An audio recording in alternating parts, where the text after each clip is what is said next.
Rake. This is Giants baseball. Told straight. You're listening to NorCal Sports Network. No homers, no casuals. Just truth. Let's go!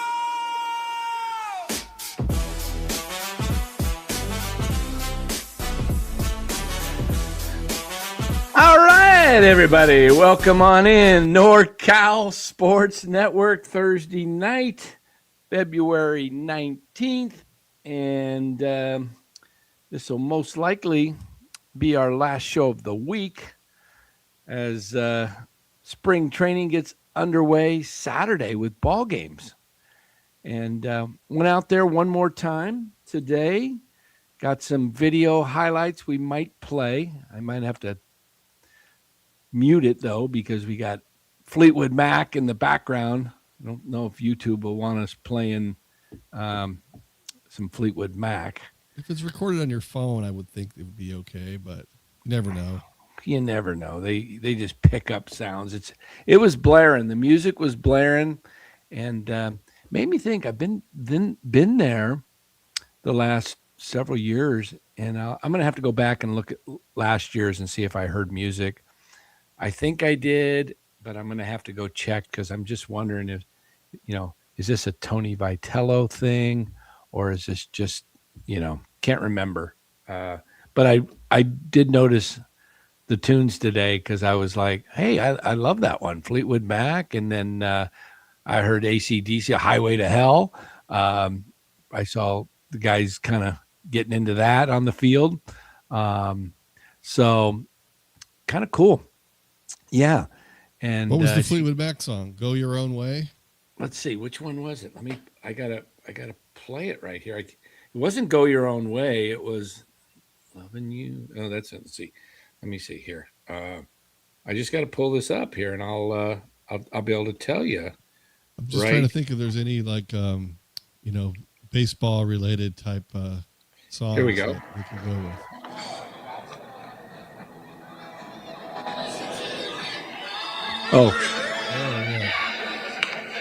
Yeah. That's the it. Chain? The Chain. That's right. The Chain. Yeah. And then I heard another Fleetwood Mac song that was the last one I grabbed that I put out.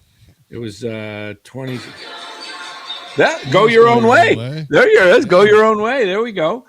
Go Your Own Way. And that was just, should have filmed that one. I was just scanning the crowd as I left. There was only maybe 150 people. I don't know. I was just guessing. I brought a new spring training hat. See, this one's got the logo there. See, what is that? Spring 26. Cactus. Yeah. Cactus. By the way, this little cactus right there, it's on every team's hats this year. It's just the way it is. It's the Cactus League this year. So it's the design. You'll see it on the White Sox and the Padres and the Mariners and the Dodgers and blah, blah, blah. So I was in the gift shop and some guy was saying, oh, look, they had a hat for his kid. He goes, this one has all the logos of everybody in the Cactus League. And the kid, he was buying for that. He says, oh, yeah, you probably want to take that Dodger one off, though. And he goes, aren't they in the Cactus League? I go, yeah. He wasn't a Giants fan. He was out from New York. He goes, oh, I get. He goes, oh, you mean the rivalry? I said, yeah. I was trying to be funny, like, yeah, get the Dodger logo off that hat. And he was literally like, aren't they in the Cactus League? Speaking of that, my daughter got her team assignment for the softball team. I got the email. It says, welcome to the Dodgers. Oh, I was going to say. So, I have, made it a dedication of mine, for my lifetime to never put a Dodgers hat on my head. And I've made it, 44 years so far, never put a Dodgers hat on. And now I'm going to have to. Are you the coach? I'm an assistant coach. Oh, assistant coaches got to wear the hats, man. I know. It's going to be tough. So Yeah, and this is in Sacramento area, and Dom says you got to petition the league to get rid of that hat. You can't have that team. It's ridiculous that wouldn't they know that this is Sacramento? You don't make a Dodgers team. I've been my son was on the Nationals, and I had a Nationals hat, and that was fine. And a White Sox hat, that was fine. But Dodgers hat, I don't know. And then also, kids are very impressionable. She's 7 years old. Puts on the blue and white, and she's a Dodger, and then she starts feeling loyalty to the Dodgers. So I have to step in and say, okay, so we like your Dodgers, but we don't like the regular the baseball Dodgers. So she's like, well, Dad, I don't understand. What's the difference? They look the same. Right. It really is it's a dilemma. It's really, I don't know. So we're going to see how this goes, but my vow of never wearing a Dodgers hat is going to come to an end. There we I'm go. going to have to fight this loyalty battle, at least for a year. And then, next year she could be on the Rockies or whatever. That's fine. But this year, the Dodgers, that's going to be tough to deal with. Got the ballpark app today. There's my tickets right there. Giants, Mariners. There it is. It will be 2 days. Me and the Hey Kid showing up. That's right. Gravy 707 will be joining me Saturday at the Yard in Peoria. We also got tickets for, look at that. We got can you read that? The Giants Rockies next Thursday. Mm-hmm. And that one's in Scottsdale. I got to go over there and, I got to schmooze everybody. I was in line today talking to people. I didn't know they usually open at 10, the gates, and they opened them at 11 today because it was pitcher day. So I was there 45 minutes early. I'm like, what the heck am I going to do? So I went into the store. I bought the hat and overpriced. And then I was like, well, I might as well go to the ticket counter, buy a ticket. 2 tickets. My wife will go with me on that one. We'll head over to Seattle. I mean, not Seattle. We'll head over to Scottsdale next Thursday and catch that game. And then because Peoria's in the backyard, Peoria got the Padres. The Padres and the Mariners share stadium. So I got 2 tickets for that one. That's on Monday, March 16th. So Gravy, you might be going with me on that one too. But great discount, man, for City of Peoria, Rez. $65 for a ticket, and I got them for $20. Great. That's fantastic. That's what's the percentage of that? 70% off? I mean, what is that? 65 times 70%. Yeah. It's $45 off. Yeah. It's these tickets were $19.50. They did. That is. They gave him 70% off. What a deal. Dang. Mark, don't ask that. Can't disclose that. So anyway, I may have to pull up some highlights here. A lot of fun watching. I'll tell you guys, if you ever want to come down for spring training and catch some games, if you only have 3 or 4 days, sometimes, or 2 days, maybe I get it. You want to take a weekend and come down and see the Giants play a couple of games. But if you got a little bit more time than that, come down today and tomorrow, last days before you'll see them as a squad working out together on the field. And you get a chance to see all kinds of stuff. Today I was watching outfielders. They had the machine, and it was parked right at the back of the right off the dirt, right at the grass where the infield, where the outfield starts, the grass. They had a little machine out there that was shooting pop-ups to the wall and seeing guys go back to the warning track, whether they, getting used to balls hit on the track. And then some of them guys were leaping. I think Ramos, I might have a video of him leaping and making a catch. Did I see the nuke? Insane asked, did I see the nuke? I saw it. I wasn't there live yesterday. That was yesterday. But I did see the video. That was hit. Yeah, that was hit hard. So just as I was saying, it's a great time to come out. You're only talking maybe 100 to 200 fans, and it's the most intimate time you'll have in the spring with the players because they're loose. They'll come over as they grab their bags. Their bags are right by the netting. They'll come over, grab something. You say, hey, guys were saying, hey, Bryce, would you sign? And, if he doesn't have to get to another drill right next, within a minute or two, he'll stop and sign, or Tony will sign, or Webb will sign, or, you just see guys signing. And it's how I got a chance to just talk to Tony, and he was really cool. And, I talked to Bobby Evans. He was cool until he realized you were the one that leaked that information about him. Yeah. Sorry, Tony. It was me. I had the inside scoop, and I shouldn't have let it out, but yeah. So anyway, tonight we're just going to kick around some thoughts. The lineup, and we don't know what the lineup's going to be. I titled it Built to Rake, Breaking Down the Giants' New Top of the Order.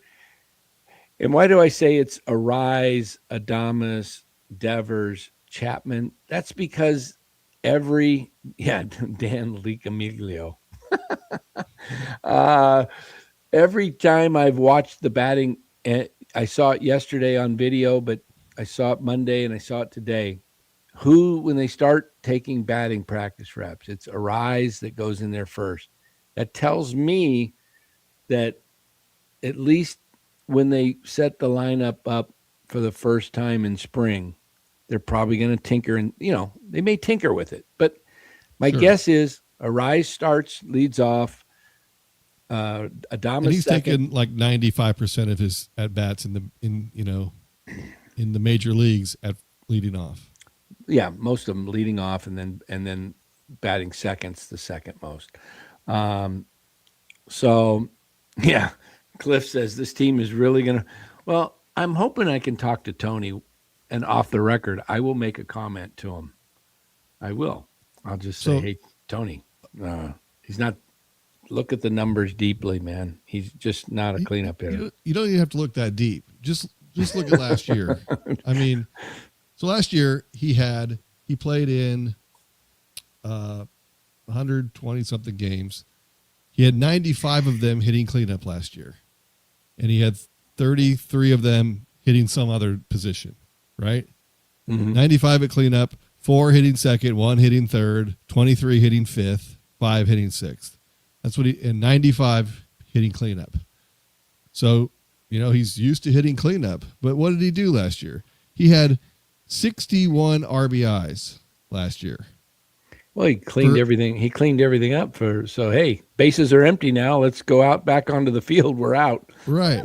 So he hit 61. He hit 21 home runs. So 21 of those 61 RBIs are just him that he knocked in on the home run. So besides those, he knocked in 40 guys that weren't him. So I mean, you want somebody that knocks in runs, I would imagine. But then, and then besides that, he hit 231 last year, which means he's not hitting at all anyway. So he's not hitting with runners in scoring position, with runners on base, and he's not hitting with runners not on base. He really is just not hitting. So right. I don't know. I think they need to rethink that. And all these experts put him hitting cleanup. Projected lineup, expert pick. He's always at cleanup. You look at the numbers, I don't know if that's such a good idea. Yeah, it really does. Put anybody else there. Put Ramos there. Put Adames there. Yeah, the problem is they don't have a true cleanup hitter. I mean, if you really looked at your best cleanup hitter is Devers, but he's also your best second hitter. He's your best third hitter. He's your best hitter. Right. I would prefer to have Devers hitting third, but he likes to hit second, and that's all the analytics say. you want to get that extra at bat. You want him to get up one more time. I heard Greg Papa today advocating for hitting Devers leadoff. I'm like, this guy has lost his mind. Just because Shohei Ohtani leads off and hits home runs, he also stole 50 bases 2 seasons ago. So the guy is a pretty good leadoff hitter, even though he is your best hitter.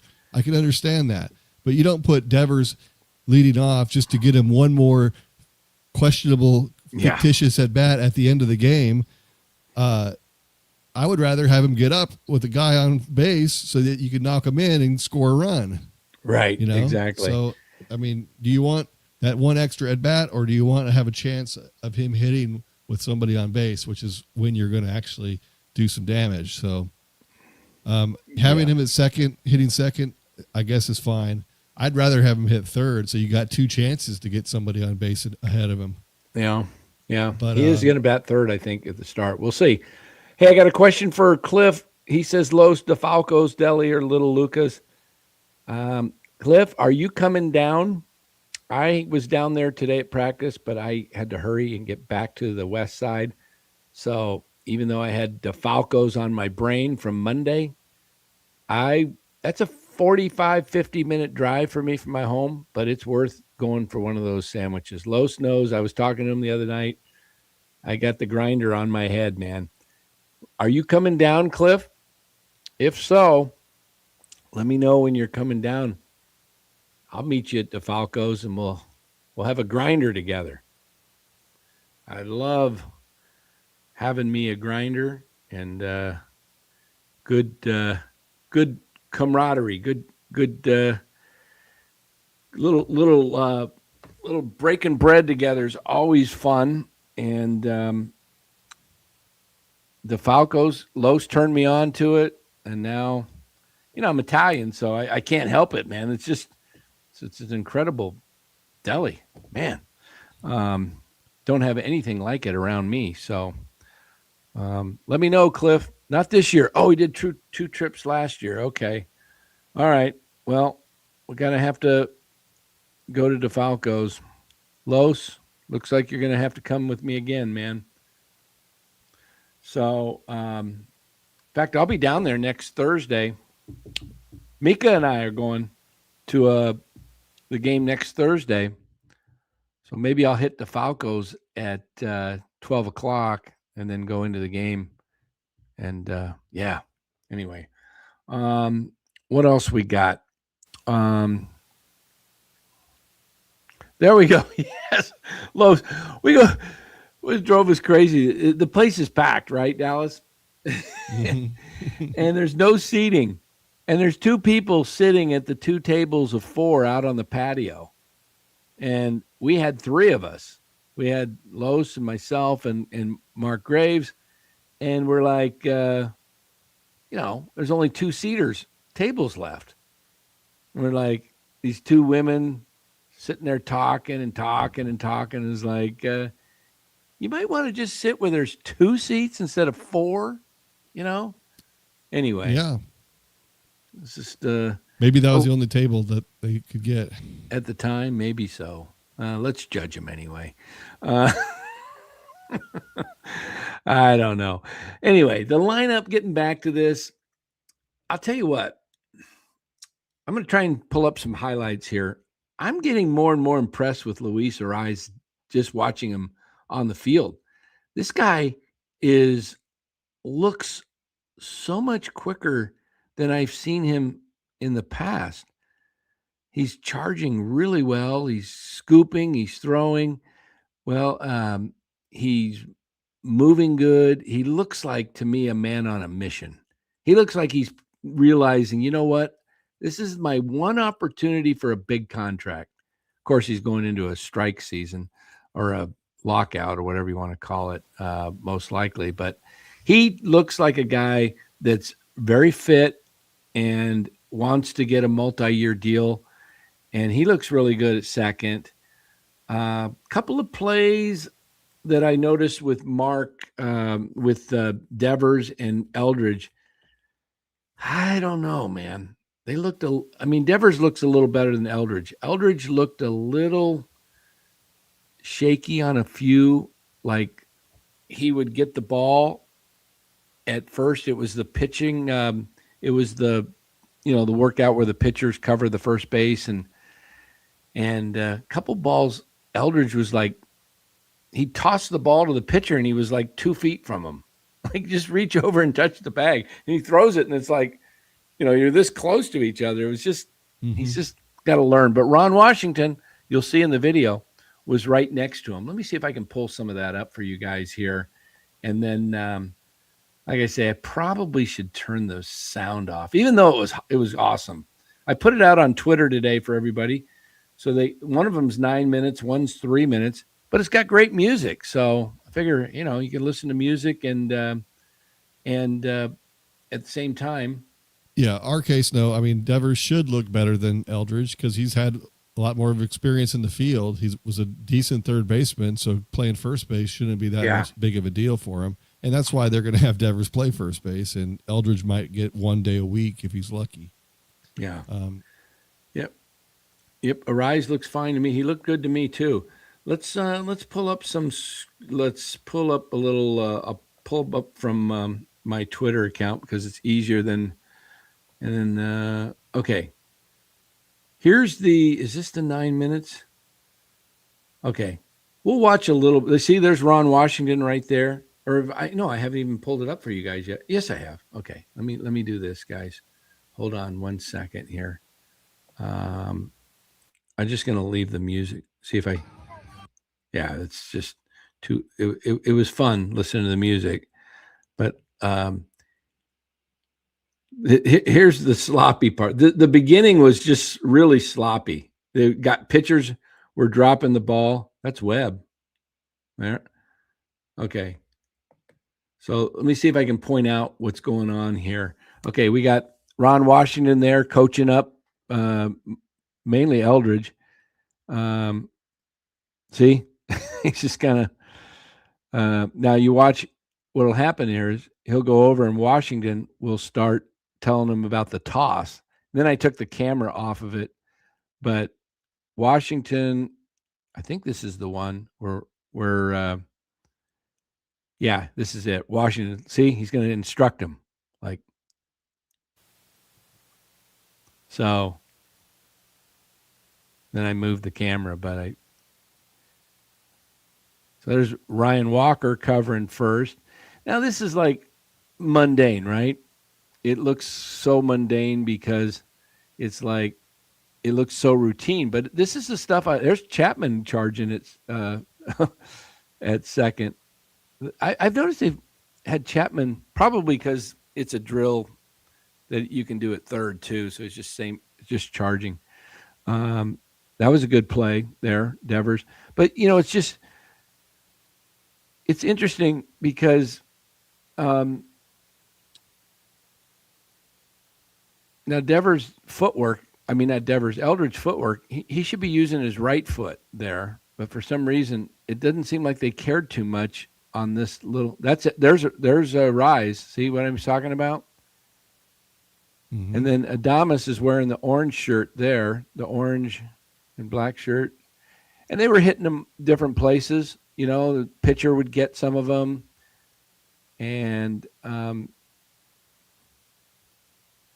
now, I wanted to say, there's Casey.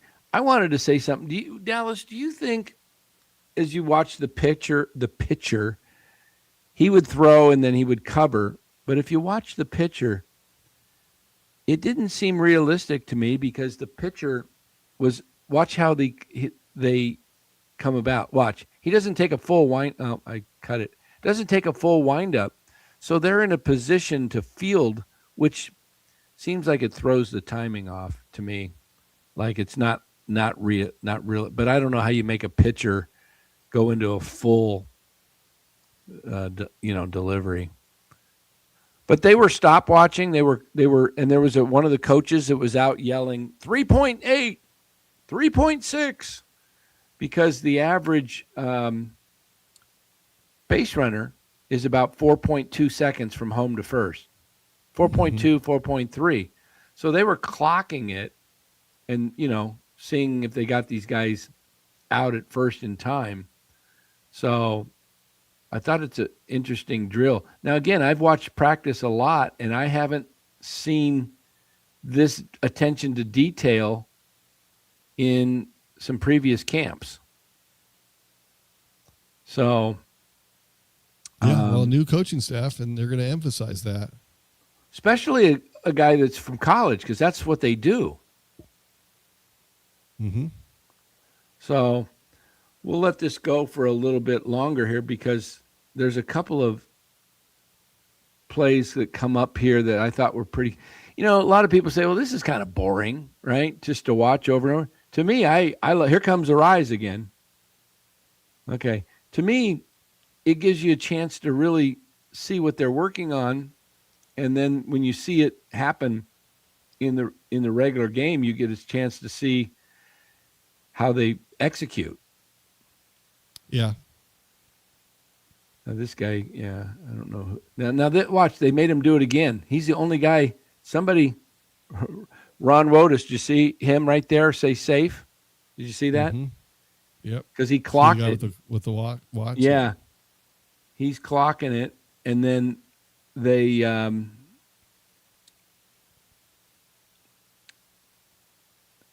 that's a nice one.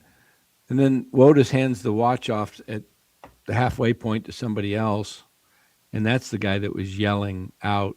I don't know which coach it was, but he was yelling out the time to everybody.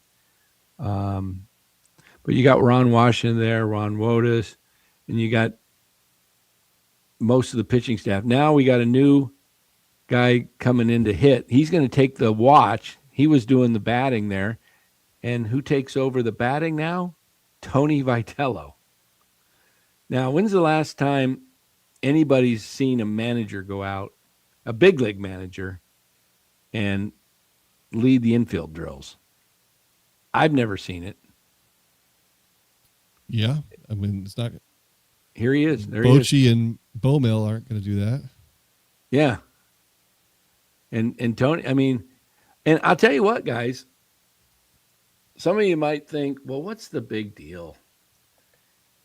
When you got a coach that is that engaged and that involved with just the mundane aspects of the game, look at him. There he is batting and he's chopping, and it does something as a player. It really does. It brings me back to my playing days in Little League and high school, because the only coach you had, that was it. You didn't have, you might have had two coaches, right? That was it. You had your guy that was in charge. I guess we called him a manager, and then the coach. And that's it. You didn't have all these coaches. So here's Arraez again. He threw it. Yeah, that was kind of a weird throw. He threw it, and watch Devers. He gets pissed. Watch. Boom.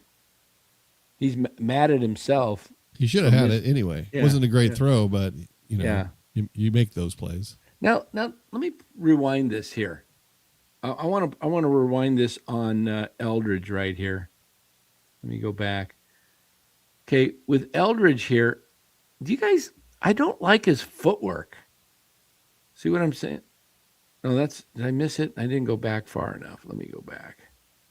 All right there. I don't like Eldridge's footwork here. He's using his left foot on the bag instead of his right.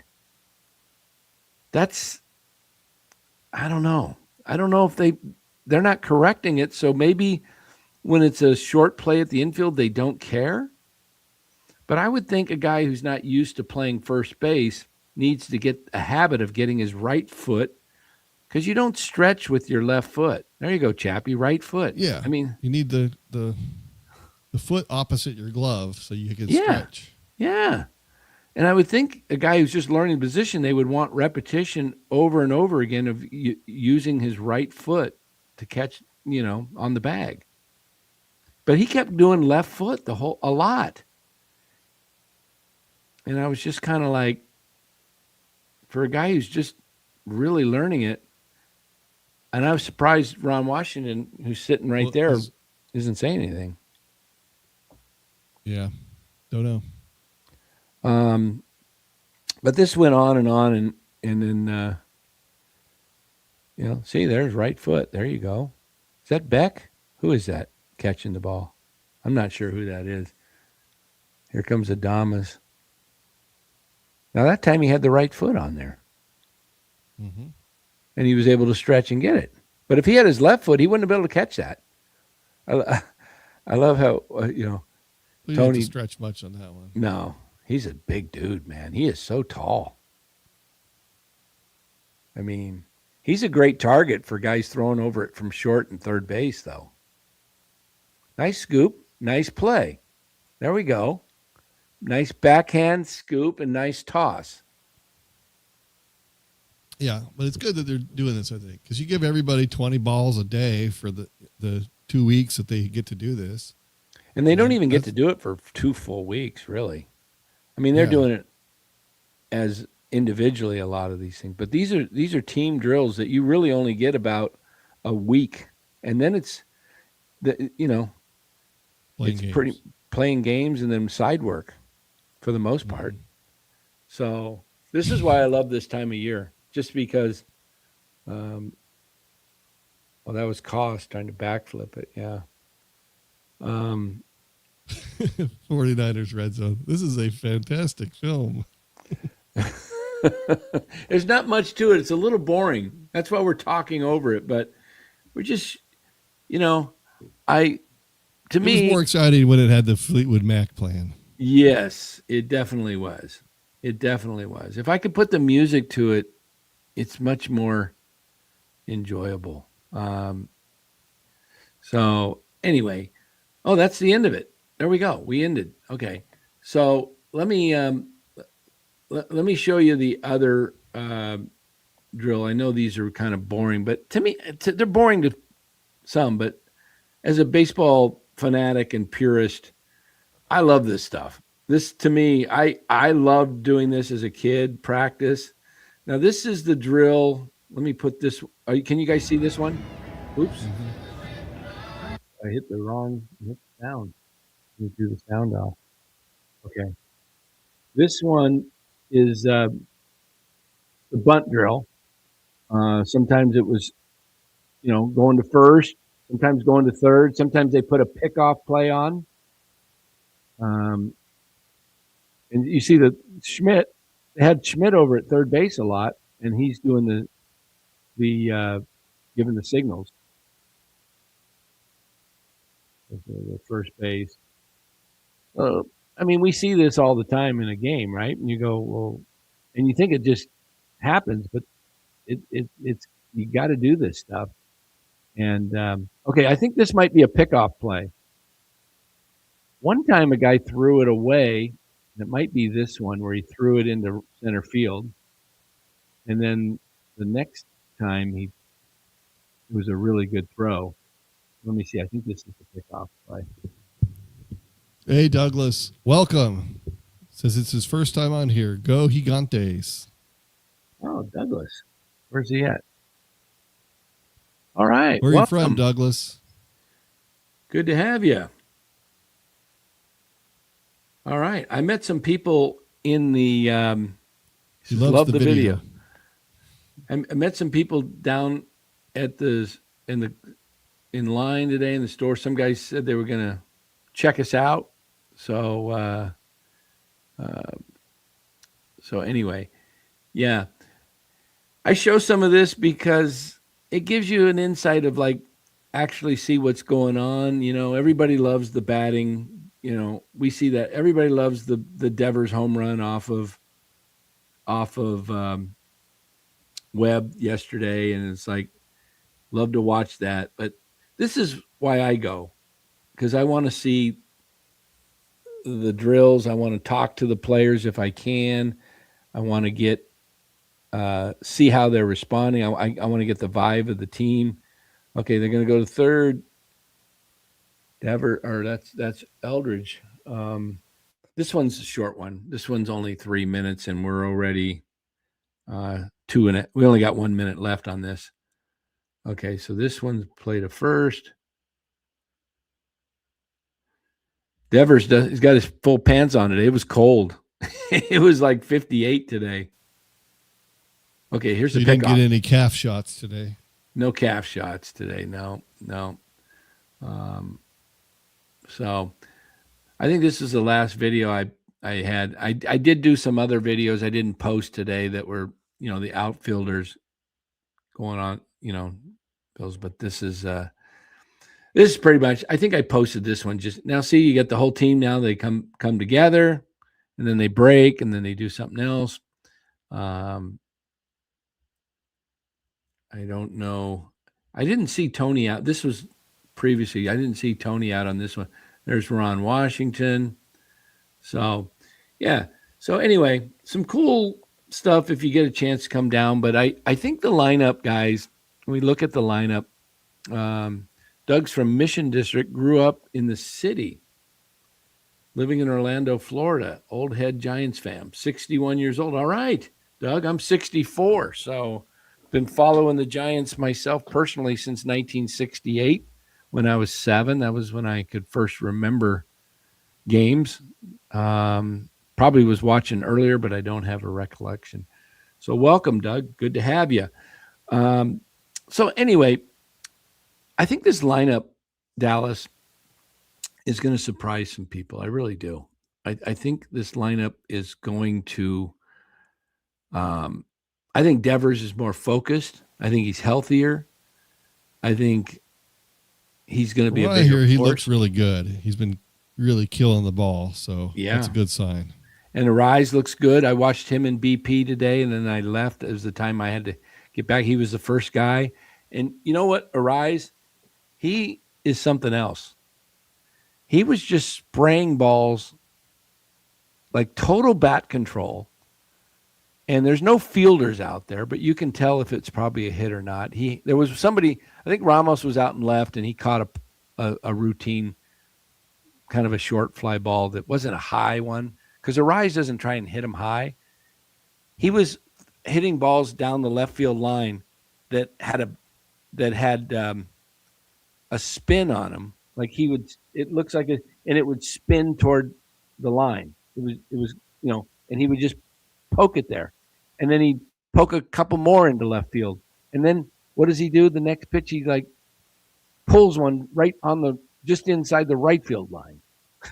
It's like, This guy's a magician with the bat, an absolute magician. He can have complete bat control and pretty much put the ball in play where he wants to put it. So was good to watch. I didn't see anybody else bat after that. I had to leave, but I think we're going to enjoy a lot of Luis Arraez at bats this year, and hopefully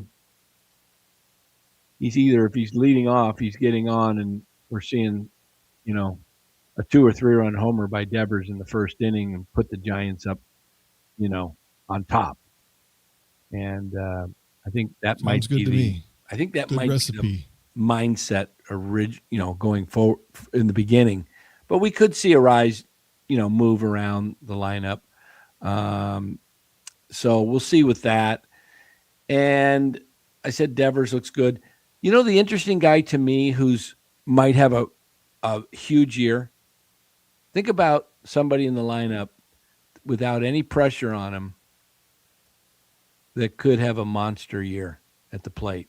Who am I thinking of? You're thinking of human resources. No. You're thinking of Patrick Bailey. Yeah, no, I'm thinking of human resources. I just gave you away his initials. Oh, Elliott. Yeah. I think Ramos could have a big year. He's going to be batting somewhere in the 6th neighborhood, a neighborhood of maybe 5th, but more likely could be 6th. I wouldn't be surprised if Ramos has a big year without anybody thinking of him, and he just comes up and kind of like Teoscar Hernandez in the 24 season, batted 5th or 6th for the LA and just, had 100 RBIs. I'm not saying Ramos will have 100 RBIs, but I just think Ramos is due for a bounce back year. I think he's in I mean, really why good not have shape. Ramos hit cleanup? I would love Ramos batting fourth. That would be my I mean, suggestion. everyone puts Chapman in there, and then Ramos is somewhere below that. But Ramos hit 256 last year. He also hit 21 home runs. So, 69 RBIs. So, I mean, it's already an upgrade. And then we haven't even seen the ceiling of Elliot Ramos. Right. This is only his third year, guys. It's really his third year in the big leagues. I mean, he's had, a year or two before that, he had a couple of, song and a dance call-ups, but I wouldn't be shocked to see Ramos have a good year. I'd love to see him bat fourth. My personal lineup, I do it a little different. I like Arraez batting fifth just because it's an RBI slot and so many Giants strike out in that position. And, to me. And plus he's not super fast, so you don't want him clogging up the bases leading Right. off. I'd love to see lead off, but I'm fine. We'll start it off. I'm fine with it, sure. Yeah. Nothing is set in stone anyway. Right. They always make adjustments throughout the year, so if someone's going good, then they can move up, or even in spring, whoever's hot, could start out higher in the lineup or lower depending on how it's looking. Yeah, and I'm also starting to wonder about Eldridge. There's a couple of schools of thought. There's some within the Giants that want to see him start in AAA and get hot down there, and like Posey did in 2010. Got a little of a call up at the end of the 2009 season, and then they put him back in the minors and let him rake down in for sure AAA. I think that's a definite possibility that we'll see that. Yeah, I think I'm starting to see maybe. Yeah, I mean, for Bryce to come out of camp on the 26-man roster, I think he's going to have to really hit well. Oh, he will have to. Yeah, he needs to force their hand if he wants to make the opening day lineup. Right. Otherwise, so what do you they'll think? Start him down, and then who makes the team? Is it Encarnacion or is it Matos? Who makes the extra team and might be the DH? I think if Eldridge starts at AAA, then Encarnacion makes the team and DHs. If he has a good spring, if he's hitting 210, then he might be done. Yeah. Wisenhunt. Yeah, I saw an article post, I think on Twitter about maybe it was Alex Pavlovic talking about Wisenhunt throwing suddenly 96, 97 fastball. Now, I still think, man, make that dude a reliever. Come in for an inning, and because he can throw for an inning 96, 97, and then he comes back with that changeup. You're going to be like same arm slot, same delivery, everything, and you're going to not be able to know if it's a fastball or a changeup when it's coming. Oh, my goodness. Yeah. It's going to be interesting because I'm hearing that Seymour's looking really good, that who else? It wasn't Wisenhunt. Birdsong, Seymour. Somebody else was looking good. So these guys are going to, some of them might end up in the bullpen. Yeah. McDonald, Seymour and McDonald. Yeah. By the way, Birdsong was interviewed by Marty today. If you could check that out on Twitter or X. Good interview. I liked what I listened to with Birdsong. He likes the competitiveness of camp, and in his mind, he's trying to still win a spot in the starting rotation, even though it's kind of set. It's not really set though. Yeah, because Roop was on KMBR this morning, and he said, I'm competing like I'm fighting for a spot, because in reality, he is. If he has a crappy spring and Birdsong has a great spring, who do you think is going to be in that rotation? Who was the first guy you mentioned? I'm sorry, Roop. I was Roop. If Landon Roop has a bad spring and Hayden Birdsong has a great spring, then who ends up in the rotation? What happens if Tyler Molly or Adrian Hauser have a horrible spring? Are they still starting? They get more leeway because they're making $11 million. Yeah, there you go. There you go. True. That is true. And Hayden Birdsong and Landon Roop, they make the same. 780,000. 780,000.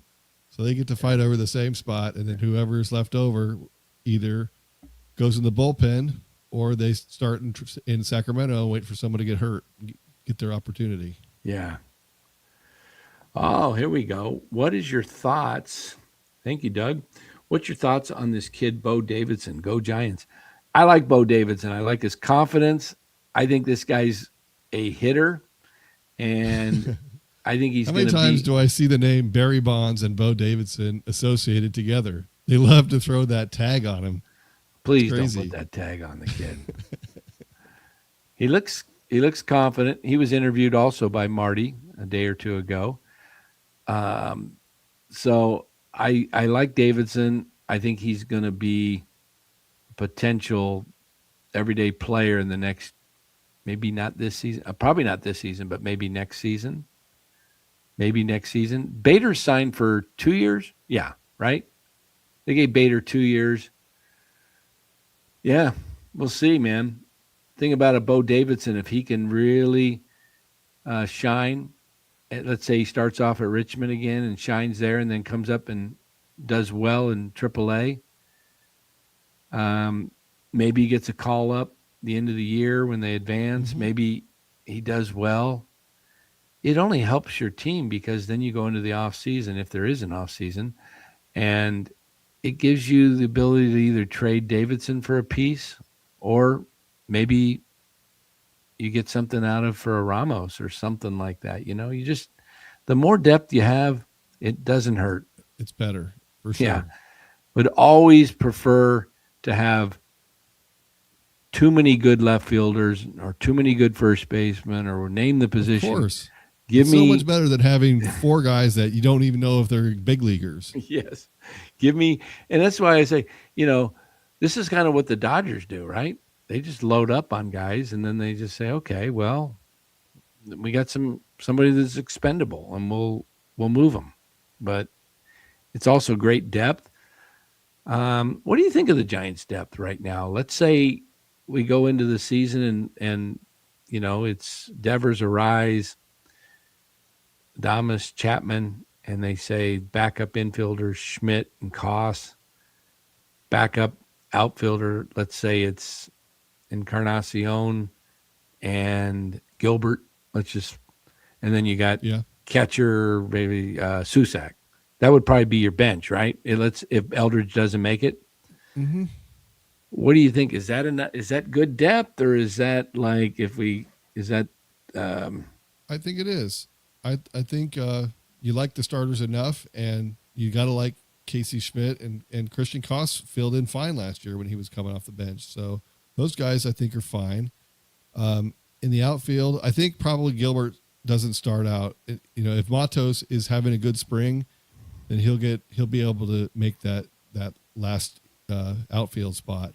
I would imagine, just because they don't want to have to cut him. So if he comes in and does well, then maybe they have a piece they can trade.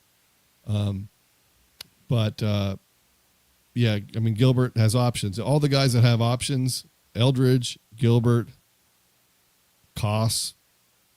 Who else? I don't know. Does Fitzgerald have any options left?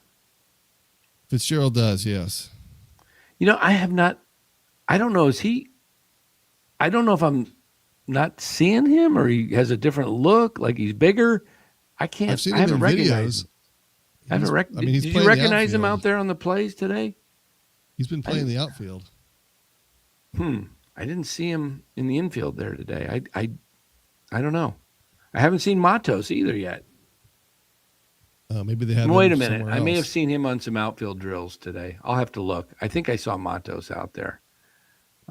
They do have that Papago field that's the same dimensions. Did you see Jung Hoo Lee out there? Yes. Okay. So I do know that they have outfielders get practice over there. Yeah, that's mostly the minor leaguers that are over there. So I did see over there Josar Gonzalez over at the Papago. camp. Mhm. That's exciting. So, did anyone see Gary Brown out there? Come on. Oh gosh. Yeah. 26 seasons at Oracle Park, only one right-handed bat has ever been able to splash hit. That's right. Elliot Ramos. He did it a couple years ago. Pretty awesome. But Posey almost did. He just hit that pillar. That Yeah, water he would have cannon done it in the thing. playoffs in 21. That's right. The cool thing about, Ramos doing that, he did it on Roberto Clemente Day. And everybody was wearing 21 in honor of Roberto Clemente. And Ramos is from Puerto Rico, where Clemente is from. And I was surprised that Elliott did not take number 21. I think it was available for the Giants. Yeah, Bart used to wear it, didn't he? Joey Bart? I think Ramos is wearing 17. I would have thought, man, Ramos 21's available. Go grab it. The football players change their uniform every year. Well, Lately. it's not available anymore, and it could be that they were. Who was the last person they gave it to? Oh, did Kent wear 21? Yeah, Kent. Oh, maybe that's why he didn't want to. Maybe he didn't want to grab it and then have to change it again. That's probably why. Good thinking. Kinzer wore it in 2025. Oh, the backup catcher. He could have taken it from him. Yeah, but he would have had to give it up again because they just retired it. So no biggie. And then Blake Sable wore it the year before, and that guy got his number taken like 3 different times, and he got a watch for each one of it or something. Yeah. He did pretty well on the number switching. 21 being retired for Jeff Kent. Yeah. So speaking of Jeff Kent, Dallas. That's right. Dion wore it. Yeah. Yeah. Give me I want to get your history. Give me your all-time San Francisco, not New York, San Francisco. They had to play in San Francisco, okay? Mm-hmm. San Francisco Giants lineup. And then give me second, first team All-Pro, second team. Give me your first and your second. So you start off with catcher, first, second, third, fourth, then the 3 outfielders. Then give me 3 other outfielders after that. And then we'll go to the pitching. You can name 5 starters and a closer. And then a backup. All right. Closer. So, catcher, Posey. You want just one person per and then position, who's your right? Yep. And then who's your backup catcher? Who's your second of all time? Oh, let's see. That's not easy.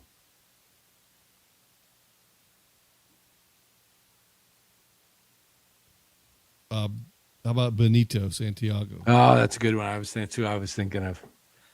Benito. All right. So first base. I think I know your 2. First base, it's got to be Clark and McCovey. Which order? McCovey, Clark. There you go. Okay. So you're doing mine so far right now, so I don't have to do them. So I'm in agreement with you. Second base. Second base, Kent. Mm-hmm. And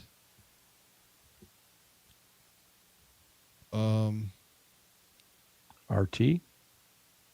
Robbie Thompson. Yeah. Think of Yeah, that? I'm just thinking of people before my time. If there was anybody. Tito Fuentes. Yeah, let's go with Robbie Thompson.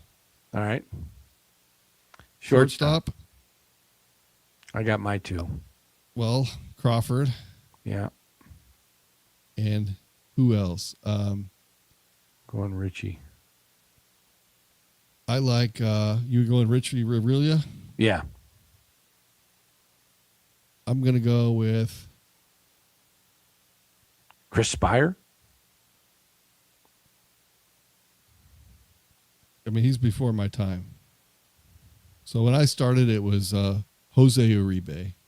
Jose Uribe came over in the Jack Clark trade from the St. Louis Cardinals, along with David Green. Oh gosh, who else was in that deal? There was 2 other guys. Is it LaPointe? Dave LaPointe? I can't remember everybody that was in that deal. All right, let's go with Johnny Crawford first, and then off the bench, Spire. Chris Spire. I love Chris Spire. Yeah. Chris Spire. You out there, get Chris? Third base. Gail Tavani. Gail Tavani, my high school teacher, dated Chris Spire. Third base is tough.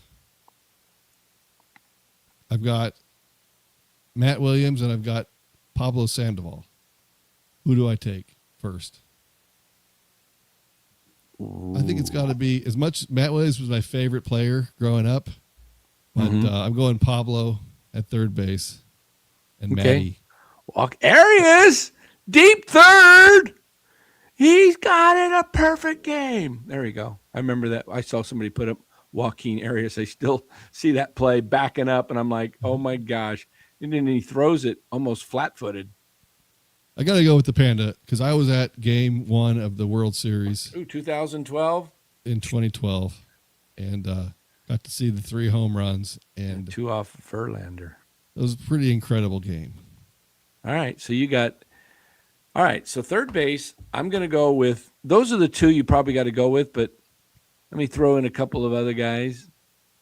Jimmy Davenport, Jim Ray Hart, Darrell Evans. Darrell Evans. Mm-hmm. Yeah. Man. Yeah, Zito started that game. Yeah. And Timmy pitched in relief. All right, so the outfield should be, well, you got 3 and then you got backups. And they don't have to be positional. Just pick 3 outfield. You don't have to have a center. Well, Mays and Bonds, but in center and left. But who's playing right field? You got choices. You got Bobby Bonds. You got Hunter Pence. You've got Gary Matthews, before your time, the Sarge. Gary Maddox, before your time. Jack Clark. I'd have to put Jack Clark in on at least on one of those teams. If he's going to be. Oh yeah, we forgot Orlando Cepeda, paid in 616. You might have to put McCovey in the outfield and put Cepeda at first. You might have to. That's a Hall of Famer. Yeah. All right. We got to do that. Put McCovey in. So does that mean that Will Clark has started at first base? No, Cepeda's started at first, and then Clark is the backup. Yeah. And looks like first base has been their best position. Right field, McCovey. Right field, McCovey. The stretch running out there. Larry Herndon. Yes. Dan Dreesen was also in that deal that involved. I don't think he was, Jim. Dan Dreesen, I don't think he was. I think that deal was 4 for 1.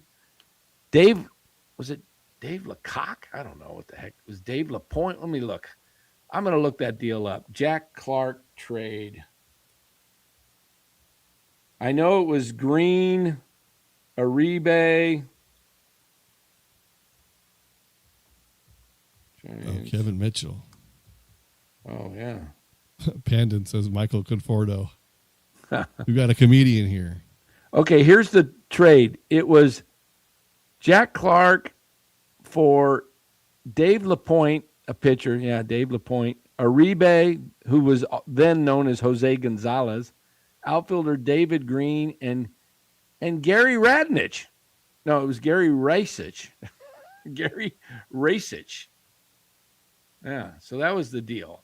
Yeah. Terry Whitfield, Rob C. says, oh, did I love me some Terry Whitfield. Terry Whitfield from Blythe, California, right on the Arizona-California border. Every time I go from Arizona and I drive into California and I drive through Blythe, I say hello to Terry Whitfield. That's right. Because why do I say hello to Terry Whitfield and why do I remember that? Because I was probably 15 years old, whenever, and I would listen to the radio because that's all we had pretty much back then. We got a few games on TV. And that was back when you get to hear where they're from. Yeah, Terry Whitfield grew up in Blythe, California, and starred at such and such high school there. And then, you just remember things like that. At least I do. Who are you imitating there? Nobody. I just doing a mix of,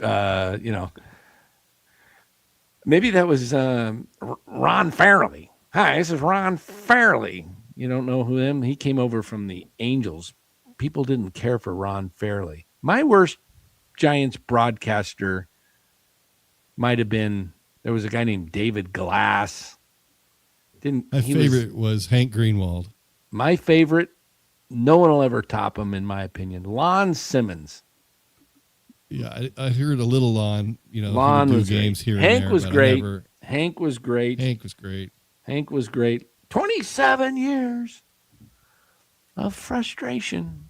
That ground ball to Robbie Thompson. Yeah. Mm-hmm. Watch a 27-year-old man cry because it's the first time he ever got to see his Giants make the World Series. That was something. And then, of course, the World Series is kind of like a big letdown because of the earthquake, right? Yep. Lon Simmons, absolutely, Paul, was the GOAT. Lon Simmons, just phenomenal. Can't speak enough. The Bay Area's had some Lindsey Nelson. Hello, everybody. This is Lindsey Nelson along with Hank Greenwald. And welcome to San Francisco Giants baseball. This is Hank. Hello, Hank. It's like Lindsey Nelson. He wore this colored checkered ties, and he did Notre Dame football. And he came from the New York Mets, and we got him out here, and it was like, well, everybody, I used to listen to him Saturday mornings. Hello, everybody. This is Lindsey Nelson. We're the Fighting Irish. Notre Dame football. There was no further actions. No further action. Distinctive voice. A lot of announcers have had distinctive voices. Bill Hank King Greenwald would smoke 2 cigars a game, and he developed his voice. Yeah. Who was the guy they had? Some of the Giants, they had a guy, let's see, David Glass or something like that, or David Platt. What was his name? There was a couple of guys that Joe Angel. Remember Joe Angel? Let's see. Al Michaels. Al Michaels was great. Yeah. I'm trying to remember this guy's name. I think I've got it right here. Let me see. Let's see. Where is it? Dave Flum. Come on. We want to go back further than that. Giants broadcast. No, we want list of San Francisco. This is what we want. Here we go. Little Wikipedia action. Radio. Russ Hodges. He was great. He came out and loved Russ Hodges. Russ Hodges was the guy that said, bye bye baby. Do you guys remember what Lon Simmons' home run call was? Let me see if I can give it to you. At the deep left, way back, tell it goodbye. That's what his was. Tell it goodbye. Mm-hmm. And John Miller's is adios, polenta. Steve Fiziak was there. Yeah. Oh, He's gosh. also got this one. Goodbye. There we go. And Kipe's got this one.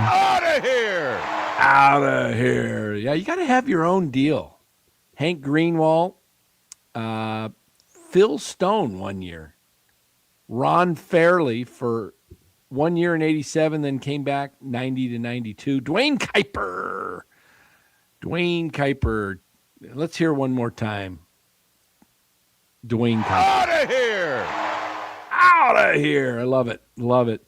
Steve Fiziak, Ted Robinson, Joe Angel, 0203. Man, I didn't realize that Joe Angel was there during the World Series. That's right. Greg Papa did it for a couple. Did you know Tim McCarver did it in the 2002 season. Geez. I don't remember that. I do not remember that either. Bill Thompson, he was there for a while. I was in college, though, and KNBR didn't reach down there. So I like Bill Thompson. Most people don't even remember Bill Thompson, but he was teamed up pretty much with Lon Simmons and Russ Hodges. It was the three of them. And Bill Thompson, he had a pretty good voice. Yeah. So, but outfielders, we got to go back to our outfielders, and we got to wrap this puppy up. Outfielders, we got Bonds, McCovey, and Mays because we're finding a way to get Cepeda in there.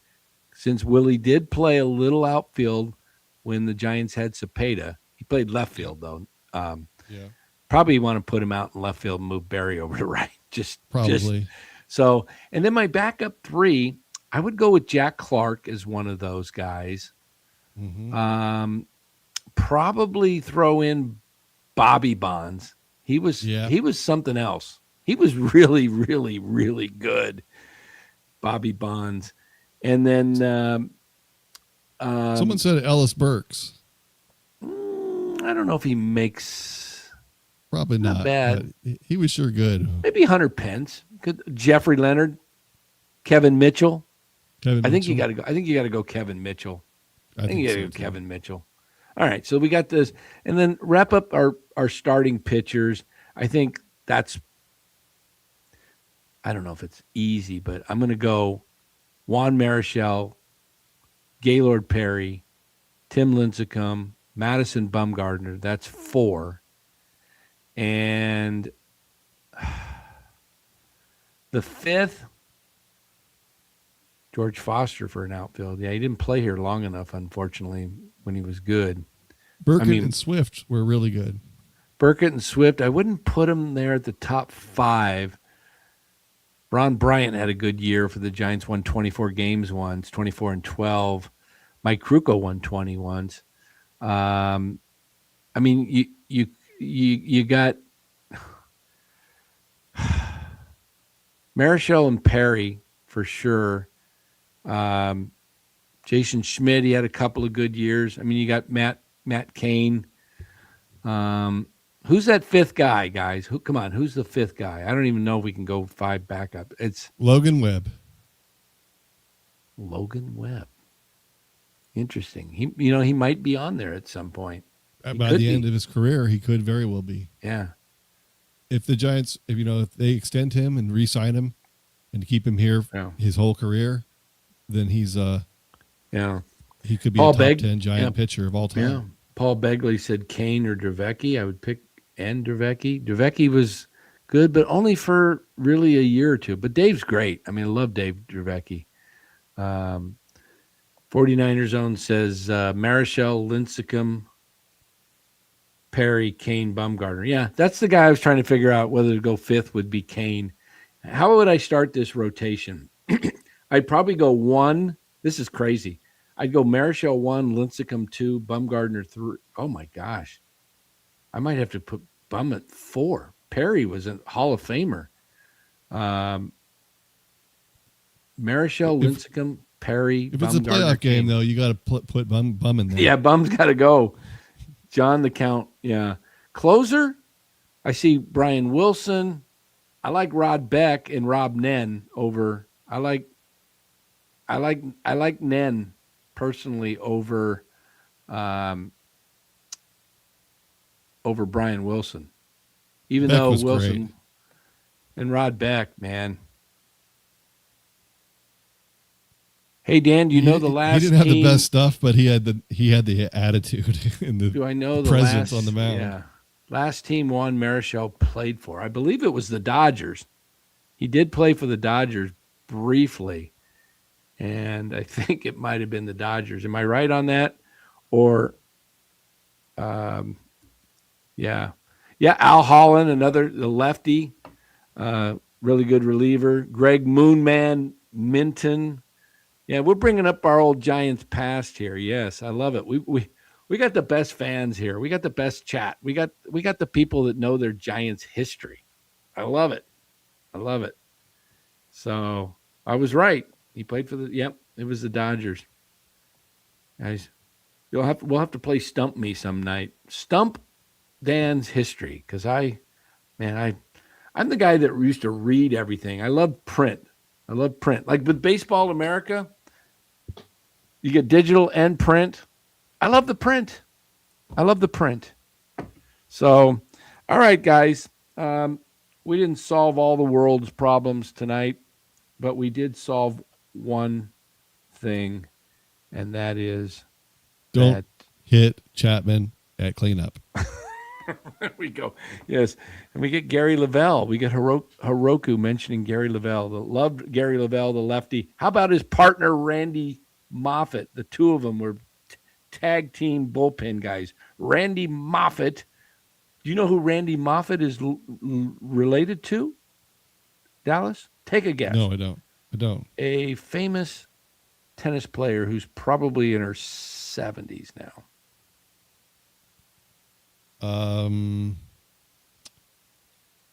Chris Everett. Nope. It was a rival of Chris Everett, though. Martina Navratilova. No.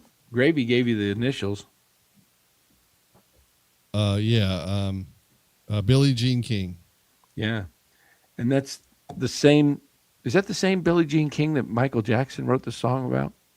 Billie Jean. Probably not. Probably not. By the way, guys, did I lose myself? Am I still here? You're still there here. There we go. Okay. You muted yourself for a second. Okay. I'm going to leave it with this. I want to hear you in the chat. Who's the greatest?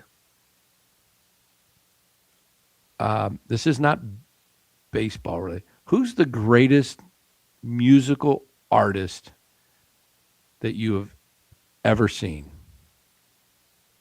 I have one, and I just kind of threw out this song there. That's what made me think of that. That is the greatest artist that I think, talent-wise, I have ever witnessed. Whether you like his music or not, Tom Petty and the Heartbreakers. All right. I'm talking just pure talent. Pure talent. I'm not talking about who you thought was the greatest voice or singer. I'm just pure artistic talent. To me, MJ. You know, he had two great MJs, right? Michael Jordan and Michael Jackson. But Michael Jackson, man, I just saw something of him when he was 10 years old singing with his brothers, the Jackson 5. The kid was so talented, man. Anyway. Very talented, for sure. Yeah. And then his dance moves. And, I mean, how he can... I mean, is there a bad song on that album, The Thriller? Not no, really. He's the king of pop for a reason. Yeah, man. Anyway, I didn't see anybody else throw anybody in. Ali, Hiroki, yeah, he was a great artist. If you want to talk about just an artist, yeah, Muhammad Ali. All right, guys, we're going to be out of here. We'll be back on Tuesday night next week, and we're getting closer and closer to where we launch full-time, go back to full-time. But right now, a couple days a week is enough. There's not too much to keep talking about. We'll bring you spring training. I'll be out there Saturday. Anybody going to the game on Saturday, as far as against the Mariners, the first game, look me up. I might just wear this hat out there, maybe, see how it goes, and then look for me. I ran into somebody today. I was going around and showing people the new business cards and getting them to, you know, and guy goes, I know you. I watched you last night, NorCal Sports. Yeah, I watch you and Marty all the time. I was like, oh, cool. Yeah. So I have one fan in the world. Thank you. All right, guys, let's get out of here. We'll see you on Oh, you know what? We forgot to do something very, very important, and I can't neglect this, guys. I need you guys to go out and and sign up. You got to go out and sign up for Prize Picks. Prize Picks. Who is Prize Picks, and why do you want to do that? Well, glad you asked. Let's put up the Prize Picks logo, guys. Prize Picks is you can check them out in the video description there. But Prize Picks, let me tell you a little bit about them. You use that promo code NCSN. There is Prize Picks, a daily fantasy app where you build lineups by choosing whether players will have more or less than a projected stat total. Right now, new users can get $50 in lineups when they play their first $5, win or lose. That's right, $50. Just play $5 and you've got a gift of $50. But make sure you use that promo code NCSN. $50, guys. Play 5. They're giving you 50. You could turn that 50 maybe into a couple of hundred, and it only cost you 5.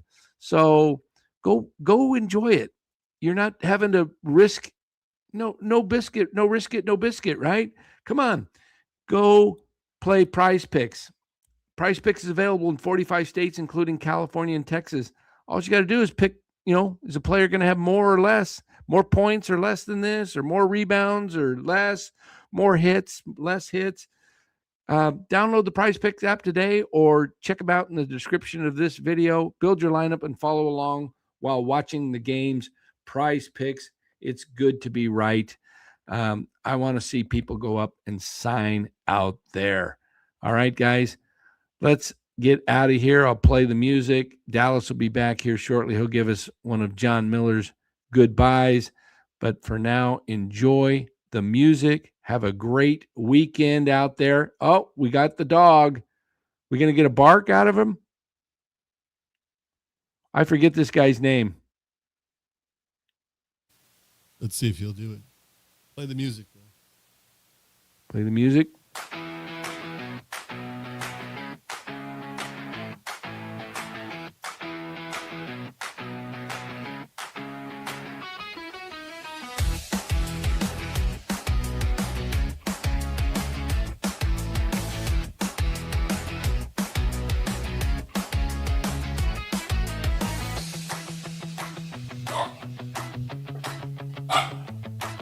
There we go.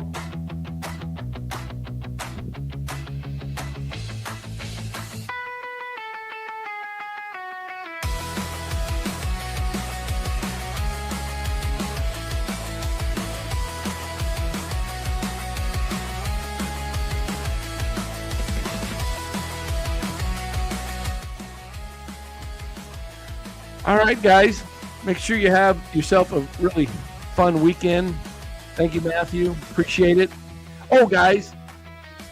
Matthew always reminds me because I played my first year of fantasy baseball a couple years ago. You guys want to sign up for fantasy baseball? We've got 2 leagues going, a $200 league that's points and a $100 league that is Roto. We need to get you guys signed up quickly, okay? How do you sign up? You got to let me know right away. You can email me at NorCalSportsNetwork@gmail.com. Right there on the screen, guys.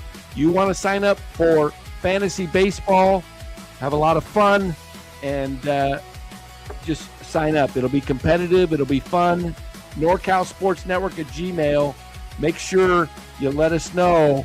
We've only got maybe 6 to 8 spots available, I believe. So get your info into me and say, hey, I want to play. I want to be in the $200 league, or I want to be in the $100 league. And let us know right away, guys. Appreciate it. And we will catch you next Tuesday night. Until then, have a great weekend, everybody. Goodbye!